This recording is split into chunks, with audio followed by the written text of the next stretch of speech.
জন নেমে এমবাপ্পেকে জড়িয়ে ধরেছে যে ভাই আপনাকে যেতে দিব না। আবারও ছোট ছোট করে আক্রমণে যাওয়ার চেষ্টা করছে ফ্রান্স। পায়ে বল পেয়েছেন এমবাপ্পে, কিলিয়ান সামনে এমবাপ্পে কেউ নেই।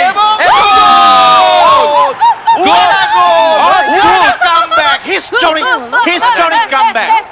এই খেলায় কেউ কারোকে থেকে বড় না, কেউ কারো থেকে ছোট না, সবাই সবাইকে শেয়ানে শেয়ানে টক্কর দিচ্ছে। একবার ইংল্যান্ড এগিয়ে যায়, একবার ফ্রান্স এগিয়ে যায়, আবারও চলেছে সমতা। এমবাপ্পে চমৎকার ফিনিশিং এর মাধ্যমে দলকে সমতা দিয়েছেন 3-3।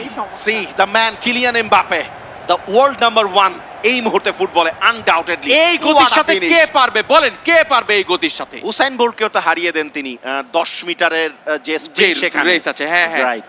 মানে তার সকল ডিফেন্ডারকে পিছনে ফেলে, মানে ডিফেন্ডারকে তিনি সুযোগই দেন নাই যে ভাই আমারে আটকানোর সুযোগ না দিয়ে বাসকে পিছনে ফেলে তিনি চলে গিয়েছেন, গোল দিয়ে দিয়েছেন। 3-3 গোলের সমতা। কর্নিয়া, কি মনে হয় এত চমৎকার একটা কামব্যাকের পরে এই ম্যাচটা কি বের করতে পারবেন? খুব বেশি সময় নেই হাতে, মানে হাড্ডাহাড্ডি মনে হচ্ছে না, মনে হচ্ছে এখন পায়ে পায়ে সেই টক্করটা চলছে এবং খুব মানে দুইটা দলই খুব দুর্দান্ত খেলছে, এটা আমার ভালো লাগছে। হ্যাঁ, কারণ এটা France what a nutmeg, excellent অল্পের জন্য, লক্ষ্যভ্রষ্ট অল্পের জন্য দারুণ একটা সুযোগ নিয়েছিলেন আবারও জর্ডান স্যানচো। অতিরিক্ত সময়ের খেলাও কিন্তু প্রথমার্ধের শেষ, প্রথমার্ধের আরো 15 মিনিট আছে। সেই সুযোগটা কোন দল নিতে পারবে, ফ্রান্স নাকি ইংল্যান্ড?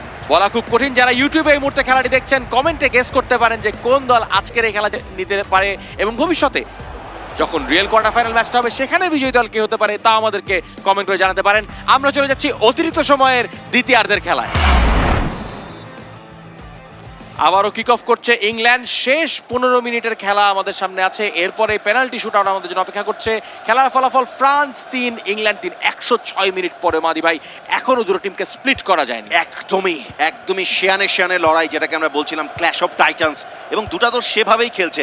আসলে তারা ইউরোপিয়ান ফুটবলকে যে চমৎকারভাবে ব্র্যান্ডিংটা করেছে, আরো একবার আক্রমণে ইংল্যান্ড, কিন্তু একটু আরবার পেছনের দিকে যাওয়ার যে একটা মানে কি বুঝি না প্রবণতা বা ট্যাকটিক্স, এটা আসলে আইমান তার দলকে কিভাবে খেলেন এবং কেন এই নাটব্যাকটা না করলে গোলটা হয়ে যেতে পারতো।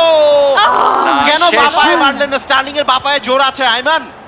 শেষ মুহূর্তে তিনি কেন জানি একটু কারিকুরি দেখাইতে গেলেন এবং গোলটা মোটামুটি ফাঁকা পেয়ে করলেন। কিলিয়ান এমবাপ্পে করেই ফেলবেন মনে হয় না। ফাইনালি কাইল ওয়াকার দারুণভাবে কিলিয়ান এমবাপ্পেকে সামলাচ্ছেন। এমবাপ্পে এখনো লেগে আছেন, বলটি তিনি ফেরত চান, কিন্তু না, একবার ওইদিকে গিয়ে বল হারাইলে আর বল ফেরত পাওয়া যায়।